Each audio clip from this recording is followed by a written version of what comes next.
The United States government didn't stop killing black leaders because they had some moral awakening. They stopped because they didn't need to anymore.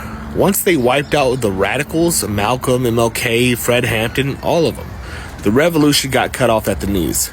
After that, why waste a bullet when you can just kill a movement before it even starts?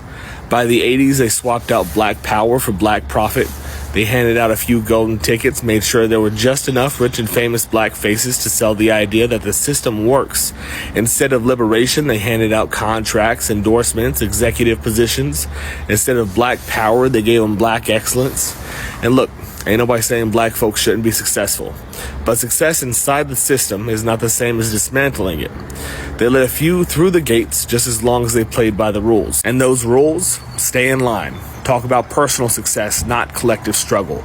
Build a brand, not a movement. They don't got to assassinate anyone when they can just buy them out. Or better yet, turn them into a joke. Look at what they did to Colin Kaepernick. Stood up for something, got blackballed out of the league. Angela Davis spent decades on FBI watch lists. Fred Hampton, they learned their lesson from him. Don't let him get big enough to matter in the first place. So now, they just lock them up before they can get too loud. Call them terrorists, call them extremists, turn them into a headline, a mugshot, a social media circus. And for the rest, they dangle the American dream in front of them like a carrot. Work hard, climb the ladder, keep your head down, but for whose dream? Black median wealth is projected to be zero by 2053. They never fixed redlining, they just rebranded it as gentrification. They never ended Jim Crow, they just turned it into mass incarceration. More black men in prison today than there were enslaved in 1860. That ain't a coincidence, that is by design. But the thing is, this ain't just about race. Yeah, black folks got the worst of it, but they ain't the only ones caught in this machine.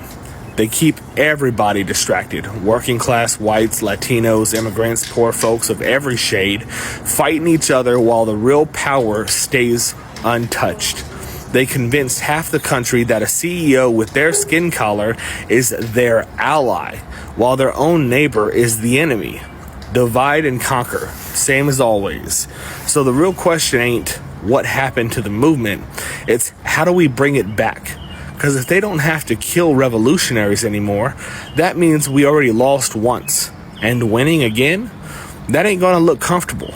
It ain't gonna look polite. The next wave of revolutionaries are gonna seem too much at first. Too radical, too angry, too unwilling to compromise. But that's the only way to go forward. The civil rights movement was called extreme in its time.